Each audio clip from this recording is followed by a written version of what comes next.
Welcome बच्चों, मैं आपकी टीचर अनीता। आज आपण धडा 17 आमची सहल वाचूया आणि समझूया। आज हम लोग पाठ 17 आमची सहल पढ़ेंगे और समझेंगे। आमची मतलब हमारी, सहल मराठी में है, हिंदी में इसको कहते हैं पर्यटन, इंग्लिश में कहते हैं पिकनिक। आप लोग पिकनिक जाते हो ना टीचर के साथ में साल में एक बार, तो उसी के बारे में यहाँ पर पाठ में बताया गया है। बच्चों ने अपने अनुभव यहाँ पर बताए हैं कि उन्होंने क्या किया था। तो हम लोग पाठ का वाचन शुरू करते हैं। आमची सहल गावच्या आमराईमध्ये गेली होती। हमारी पिकनिक जो थी, हमारे पर्यटन गांव के पास आमराई, आम राई, आम यानी पेड़, आम का पेड़, जो आम आपको मालूम है वो राई मतलब लाइन से जहाँ पर लगाया होता है, बगीचा समझो, आम का बगीचा, वहाँ पर हमारी पिकनिक गई थी।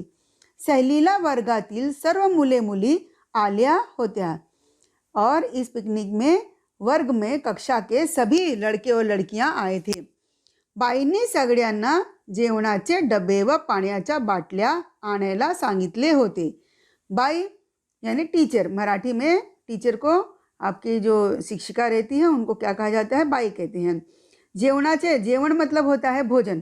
तो तुम्हारे टीचर ने भोजन, इनकी टीचर ने भोजन के डब्बे यानी जो जिसमें आप लेके आते हो टिफिन बॉक्स और पानी का बॉटल साथ में लाने के लिए कहा था।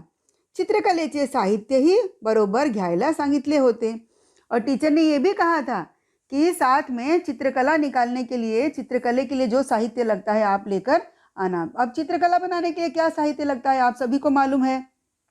एक चित्रकले के लिए बुक चाहिए, आपको पेंसिल चाहिए, रबड़ चाहिए, इरेजर चाहिए, आपको शार्पनर चाहिए, कलर चाहिए, वैक्स कलर हो या पेंसिल कलर हो, इन चीज़ों की आवश्यकता होती है। अच्छा आप ये बताओ क्यों टीचर ने कहा होगा? क्योंकि पूरे समय बच्चे क्या करेंगे वहाँ पर, तो खाएंगे पिएंगे, थोड़े चित्र वगैरह बनाएंगे, उनका मनोरंजन भी होगा, थोड़ी देर खेल भी लेंगे। ठीक है, आगे देखो, आम्ही आमराईकडे निघालो। हम लोग सभी बच्चे शिक्षक के साथ में, देखो यहाँ पर आपको दिखाई देगा टीचर आगे खड़ी है और लाइन बनाकर पूरे बच्चे पीछे खड़े हैं, सब टीचर के साथ में जा रहे हैं। बगीचे में, आम के बगीचे में सब गए। निघालो, रस्त्यावर वेगवेगळ्या आकारांची, वेगवेगळ्या प्रकारांची झाडे होती और रास्ते में हमें विभिन्न प्रकार के, वेगवेगळ्या यानी विभिन्न आकार के मतलब अलग अलग, छोटे बड़े, किसी में पत्तियां नहीं, किसी में पत्तियां ज़्यादा, किसी में टहनी ज़्यादा, किसी में टहनियाँ नहीं, वेगवेगळ्या प्रकार से और अलग अलग प्रकार के पेड़ पौधे दिखाई दिए। अब बगीचे में जरूरी नहीं कि आम का बगीचा है तो आम होगा, लेकिन रास्ते में जाते समय तो विभिन्न प्रकार के पेड़ पौधे बगीचे में लगे रहते हैं। झाडांची दाट सावली रस्त्यावर पडली होती। झाडांची दाट, दाट मतलब घनी, तो पेड़ों की, अब बगीचे में आप जाते हो तो इतने पेड़ लगे रहते हैं तो आपको ठंडक लगती है, उनकी छाया में अच्छा लगता है। मतलब उनकी सावली मतलब होता है छाया, सावली मतलब क्या, छाया। ठीक है, रास्ते पे उनकी छाया थी तो बच्चों को धूप भी नहीं लग रही थी और आराम से बच्चे चल रहे थे। आम्ही रमत गमत झाडांचे निरीक्षण करत चाललो। और रमत गमत मतलब क्या, घूमते फिरते। बच्चे क्या कर रहे थे, बच्चे वैसे भी, आपको मालूम है आप रास्ते में चलते हो, कितना भी आपको कहा जाए लाइन में खड़े रहो, लेकिन आप घूमते फिरते इधर उधर अपनी नज़र दौड़ाते हो, थोड़ा यहाँ पर देख लोगे, थोड़ा लाइन से बाहर निकल जाओगे। तो ऐसे ये बच्चे भी घूमते फिरते और झाडांची निरीक्षण करत चालले होते। चाललो मतलब झाड़, जो रास्ते में पेड़ थे, झाड़ यानी वृक्ष, जो पेड़ पौधे थे उनका निरीक्षण कर रहे थे बच्चे।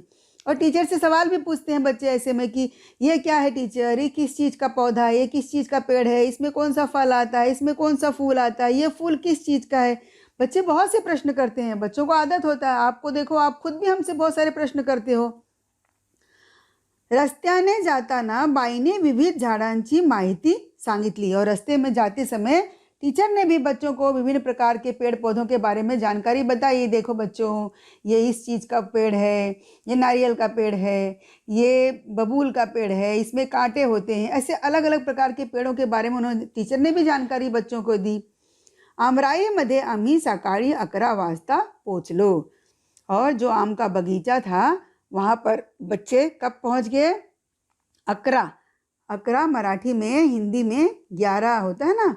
ये देखो ये 11, इसको आपको गिनतियाँ 100 तक सिखाई गई है ना, तो मराठी में 11 को 11 कहा जाता है। 11 वाजता पोचलो, हम 11 बजे वहाँ पर पहुँच गए। तेथे आंब्यांची खूब झाडे होती, और आमराई तो मतलब ही वही हुआ, आम का बगीचा।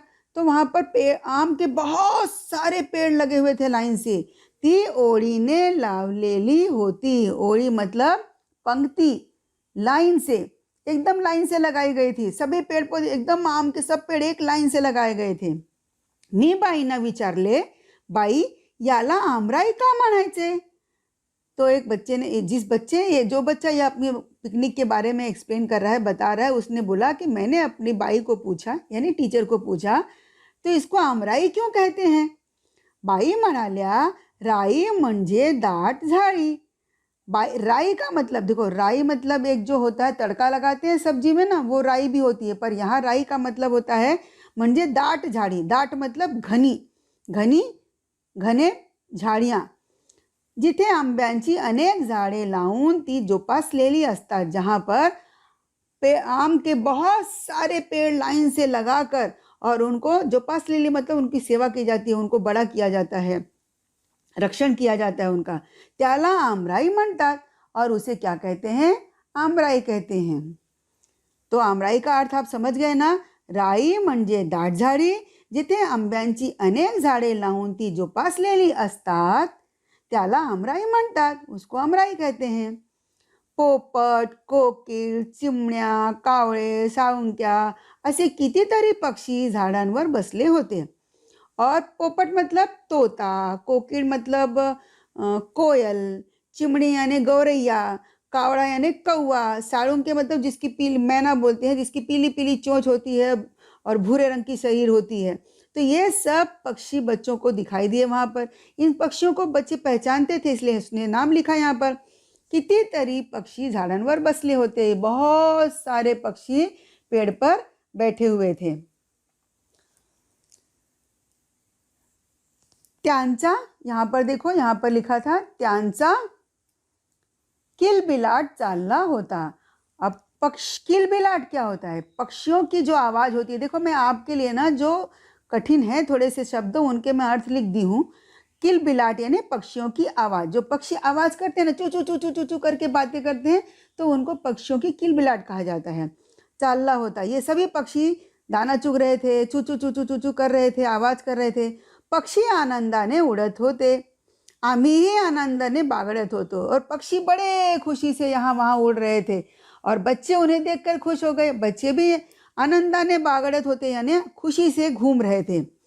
आम्ही लपाछपी, शिवणा पाणी, ऊन सावली असे खेळ खेळलो। हम लोग लपाछपी यानी लुका छुपी, शिवना पानी, ऊन सावली, धूप की छाँव, ऐसे खेल खेलते हैं ना, ऊन सावली यानी धूप की छाँव, असे खेळ खेळलो, ऐसा खेळ हम लोग खेले। वाराने पडलेल्या कैऱ्या गोळा केल्या। और देखो वो आम का बगीचा था, और उसमें छोटे छोटे ना, कैरी माने टिकोरा होता है। देखो कच्चा आम जो होता है, पका नहीं, पके को आम कहते हैं, अम्बा कहते हैं। जो कच्चा आम होता है हरे रंग का, जो खट्टा होता है, उसे कहते हैं कैरी। छोटे छोटे, और बहुत छोटा रहेगा तो हिंदी में उसको कहते हैं टिकोरा। गोळा केल्या, सगळ्या कैऱ्यांचा चट्टामट्टा केला। और सभी जो बच्चों को, देखो बच्चों को खट्टी चीज़, ऐसी चटपटी चीज़ें बहुत पसंद होती हैं, तो बच्चों ने इकट्ठा किया और उसको ऐसे कूच कर, चट्टा मट्टा यानी ऐसे एक पदार्थ बनाते हैं, एक चीज़ बनाते हैं, इसको कूटते हैं, उसमें थोड़ा सा नमक वगैरह डाल के, और बच्चों ने खाया। आम्ही सहभोजन के लिए, सहभोजन मतलब सह यानी साथ में, एकत्र भोजन। अब सब बच्चे अपने अपने घर से टिफ़िन डब्बा लेकर आए थे ना, तो सबको टीचर ने कहा अभी आप लोग अपना अपना टिफ़िन खोल लो, अपना डब्बा निकाल लो, जो जो आप लाए हो आपस में बांटकर खाओ। देखो अब यहाँ पर एक अच्छी चीज़ सीखने को मिलती है कि कभी भी कोई चीज़ अकेले नहीं खाना है, स्वार्थी नहीं बनना है, आपस में बांटो, एक दूसरे की चीज़ एक दूसरे को दो, लेन देन करो, एक दूसरे का स्वाद हमें पता चलेगा, एक दूसरे के घर में किस प्रकार के भोजन बनते हैं, अलग अलग, देखो अलग अलग स्टेट में, अलग अलग राज्य में, अलग अलग लोगों के यहाँ अलग अलग प्रकार के भोजन बनते हैं। तो हम जब बांटेंगे तो हमें दूसरों के भोजन भी खाने को मिलते हैं और समझ में आते हैं कि ये लोग क्या बनाते हैं।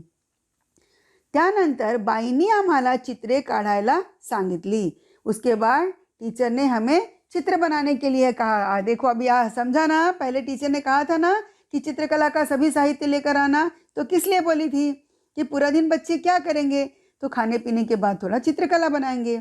आंब्याच्या झाडावर पोपट आंबा खातो आहे। आम मतलब आम के पेड़ पर पोपट यानी तोता आम खा रहा है, ऐसा चित्र किसी बच्चे ने बनाया। ऐसे चित्र मी काढले। जो ये बता रहा है अपने पिकनिक के बारे में, उस बच्चे ने कहा मैंने ऐसा चित्र बनाया कि पेड़ पर, आम के पेड़ पर एक तोता आम खा रहा है, ये चित्र मैंने बनाया। कोणी कैर्यानी लगडलेले झाड़ काढले। और किसी किसी ने क्या किया, हर बच्चे की अपनी कल्पना शक्ति होती है बच्चों, मालूम है ना। तो उसमें एक किसी बच्चे ने क्या किया, पेड़ बनाया आम का और उसके ऊपर बहुत सारे कैरी, कैरी मतलब फिर से बता रही हूँ मैं, कच्चा आम जो पका नहीं होता है उसे मराठी में कैरी कहते हैं। छोटे छोटे कच्चे आम को कैरी कहा जाता है। किसी बच्चे ने पेड़ बना के उसमें कैरी बना दी। तर कोणी खूप पक्षी बसलेले आंब्यांचे झाड काढले। तो किसी बच्चे ने क्या किया, पेड़ पर बहुत सारे पक्षी बैठे हैं, ऐसा आम का पेड़ बनाया और उसके बाद उस पर पक्षियों को बना दिया। कोणी आमराईचे चित्र काढले। और किसी ने क्या किया, आमराई का चित्र बनाया, वही आम का बगीचा ही बना दिया। अब देखो ये सारे चित्र जहाँ बच्चे बैठे थे, जहाँ गए थे, वो अनुभव जो किए, अपने अनुभव से ने प्रत्येक बच्चे ने अपने हिसाब से चित्र बनाया। तर कोणी कैर्या गोळा करणारी खेळणारी मुले काढली। और किसी ने क्या बनाया कि बच्चे हैं, आम के पेड़ के नीचे जो कैरी गिरी हुई है, जो कच्चा आम गिरा हुआ है, उसको गोड़ा करने मतलब इकट्ठा करना। गोड़ा मतलब होता है इकट्ठा, इकट्ठा कर खेळणारी मुले। और कुछ बच्चों ने खेलने वाले बच्चों के चित्र बनाए, आमराई में खेलने वाले बच्चे। बाईंनी सर्वांची चित्रे बघितली। और जो हमारी टीचर थी उन्होंने सबके चित्र देखा। त्यांनी आम्हाला कैरी व आंबा यातला फरक सांगितला। और जो हमारी टीचर थी, बाई थी हमारी, उन्होंने कैरी और आंबा इसमें क्या फ़र्क होता है उन्होंने फ़र्क समझाया। देखो मैं पहले ही बता दी हूँ आपको कि कैरी यानी कच्ची खट्टी होती है और आंबा मतलब पका हुआ, उसको आंबा कहते हैं। कैऱ्यापासून आंब्यापासून बनवल्या जाणाऱ्या वेगवेगळ्या पदार्थांची नावे सांगितली। और उन्होंने ये भी बताया कि कैरी से क्या क्या बनाया जाता है, आंबा से क्या क्या बनाया जाता है। जैसे देखो कच्ची कैरी जो होती है ना, तो उससे पना बनाते हैं और उससे अचार बनाते हैं। कच्ची कैरी से जैम जैसा बनाते हैं। आम जो पका हुआ आम होता है, अम्बा होता है, उससे आम का रस बनाते हैं, आम का अमावट बनाते हैं। ऐसे आम का रस गार के सुखाया जाता है, उसको अमावट बोला जाता है। ऐसे विभिन्न प्रकार के पदार्थ बनाए जाते हैं। फिर क्या हुआ, सायंकाळी आम्ही घरी परतलो। शाम के समय हम सब घर आ गए खेल के। बच्चे सब पूरा दिन, पूरा समय आम के बगीचे में खेले, बहुत सारी एक्टिविटी की, फिर घर पर आए। दिवसभर खेळून बागडून आणि लांबपर्यंत चालूनही आम्ही थकलो नव्हतो। और देखो ऐसे अगर आपको कहा जाएगा ना कि बच्चों ये काम कर डालो, तो आप कहोगे थक गए, मम्मी कहेगी कुछ काम करने के लिए, थक गया हूँ मम्मी। पर अगर खेलने के लिए कहा जाए तो दिन भर खेल कर, दिवसभर खेलून बागडून, खेल कर, घूम कर, और दूर तक चल के गए थे बच्चे पिकनिक के लिए, पैदल चलकर गए थे टीचर के साथ। फिर भी थके नहीं थी, उनके शरीर में थकावट नहीं आई थी। क्यों? क्योंकि उनके मन का काम है। अगर हम अपने मन का काम करेंगे जिसमें हमें रुचि आती है तो हमें थकावट नहीं लगती है। थकलो नव्हतो, उलट आम्हाला खूप उत्साही, आनंदी व ताजे तवाने वाटत होते हैं। उल्टे हमें, हमारे अंदर उत्साह भर गया था, हमें खुशी लग रही थी और लग रहा था कि जैसे हम एकदम फ्रेश हो गए हैं, ताजे तवाने हो गए हैं एकदम से। ठीक है, तो आप ये पाठ मैंने पूरा पढ़ा दिया और समझा दिया। अब आपको क्या करना है, इस पाठ का नकल लिखना है और पाठ को फिर से पढ़ना है और समझना है। ठीक है, इस पाठ का स्वाध्याय जो है उसके उत्तर मैं अगले वीडियो में दूंगी।